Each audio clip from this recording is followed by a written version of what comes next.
क्षत्रिय के बारे में आप जान लीजिए कि वो राजपूत नहीं होता। यदि कृष्ण शासक थे तो वो भी क्षत्रिय थे।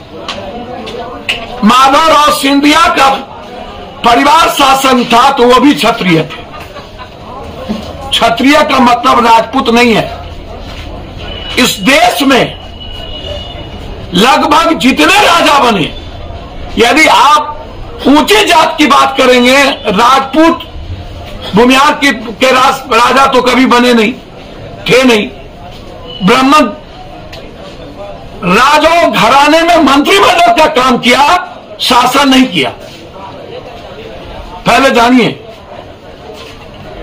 इस कंट्री में जब कभी राज शासन हुई, उसमें इन जातियों को छोड़कर सबसे दूसरी जाति के लोग शासन में थे। आप उठा के इतिहास देखें। उदय नारायण चौधरी और आलोक मेहता जी को आज कुछ आग्रह करना चाहूंगा कि अक्षरकटवा ज्ञान से कुछ नहीं होता। आलोक मेहता जी, पहले तो आप ये जानिए कि 10% आरक्षण वाले जो लोग हैं, उसमें ब्राह्मण समाज के जो शासन है वो पेशवा और मराठी के अलावे कहीं नहीं। दूसरी चीज आप ये जानिए कि भारत हमेशा समझौतावादी राजनीति किया है, इसीलिए 700 साल मुगल और 200 से 300 साल लगभग अंग्रेज हमारे यहां रह के गए।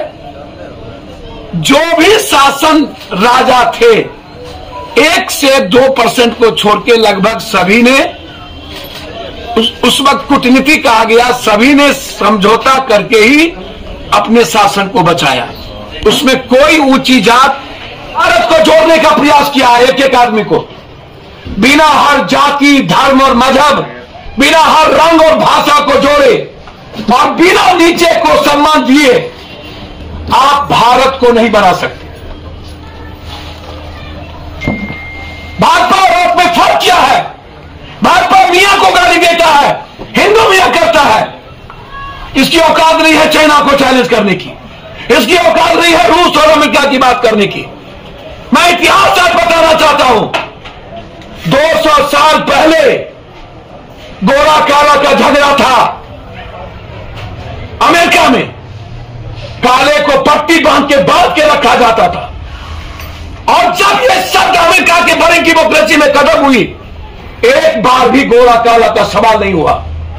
फिर हजारों साल के बाद जो शोषण, जो धर्म, जो जाति 1000 साल से है, आज जब आर्थिक आजादी की बात है, भारत में ही हिंदू मियां क्यों? भारत में ही दलित गैर दलित क्यों? भारत में ही शोषण की नींव डोम चमार आदिवासी क्यों? क्या कारण है कि अमेरिका तरक्की की बात करता है? मात्र 2 डेमोक्रेसी होने के कारण एक बार भी अब काला की चर्चा नहीं होती है। भारत में बीजेपी मात्र हिंदू मियां, मात्र हिंदू मियां, हर बातों में हिंदू मियां, और क्षेत्रीय भारतीय हर बातों में जाति को गाली दे। कारण का मतलब देखना होता है। अक्षरकटवा ज्ञान ना रखिए। जो अक्षरकटवा ज्ञान रखते हैं ना, उनसे मैं आग्रह करूंगा, राम के कैरेक्टर को अपना लीजिए, हनुमान को जिंदगी में अपना लीजिए, और 95% जो उसमें ज्ञान है उसको अपना आइडियोलॉजी बना लीजिए, 1% को छोड़ दीजिए। चले गए। देखिए, मैं एक बात बता, क्या मायने? देखिए एक बात मैं आपको बहुत क्लियर, सुबह का भूला शाम में लौट आए, और भूल एक बार होती है, दोबारा नहीं। इंसान थी, भूल हुई होगी। 2 बार बीजेपी में गए हो। मैं आपको बता दूं, इंसान थे, भूल हुई होगी। पहली बार कंप्लीट रूप से स्वाभाविक गठबंधन था। दूसरी बार जब वो बोले थे कि मिट जाएंगे, नहीं जाएंगे, तो वो अस्वाभाविक गठबंधन था। भूल पप्पू यादव से भी होगी, भूल राम से भी होगी, भूल नानक से भी। पप्पू यादव कैसे कह सकते हैं कि मुख्यमंत्री नीतीश कुमार तीसरी बार ये भूल ना करेंगे? सर, मैं जितना नीतीश कुमार जी को जानता हूं, मैं दिल से कहता हूं कि नीतीश कुमार जी, वैसे राजनीति का कोई अपना चरित्र नहीं है, दोगलई चरित्र है। पहले कूटनीतिक चरित्र था, अब दोगलई चरित्र है। लेकिन जो उम्र है नीतीश कुमार जी की, और 20 साल मुख्यमंत्री रहने के बाद, और गांधी थॉट पर यदि वो चल रहे हैं, मैं दिल से कह सकता हूं कि नीतीश कुमार दूसरे बार कतई बीजेपी के साथ नहीं। बीजेपी ने कह दिया, पहले ही कल बोल दिया था कि अरे बीजेपी को नीतीश कुमार ने छोड़ा, बीजेपी को तो थूक फेंके चट्टल, चिराग के बारे में भी बोले थे, सामान फेंकवा दिया। बीजेपी की अपनी कोई औकात है? लालन सिंह को टिकट 47 वाले को दे करके अपनी औकात है? चिराग जी को लेने के लिए बाप बाप, सानी को लेने के लिए मंत्रिमंडल से निकाल दिया, बाप बाप बाप बाप। किसका नाम लेते हैं यार? सत्ता के लिए ये जब पुलवामा करवा सकते हैं, हम मियाँ जी कर सकते हैं, ये गुजरात में दंगा पैदा कर सकते हैं, ये कुछ कर सकते हैं। सर मैं एक बात बोलूं, पहली बार हमको लगता है हमको चुल्लू भर पानी लाइए डूब के मर जाए।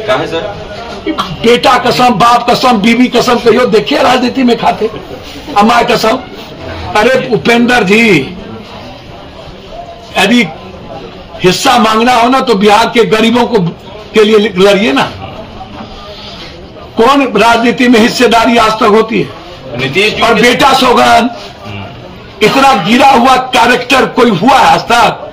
हम बेटा सौगन खाइए, इतना मतलब भैया इतना नैतिक स्तर गिर जाए राजनीति का, माँ बहन पर हम उतर जाए, बेटा बेटी पर उतर जाए, बड़ा भाई छोटा भाई तो हिस्सा तो लेंगे ना। और समझ में नहीं आता, राजनीति में कोई हिस्सेदारी नहीं होती।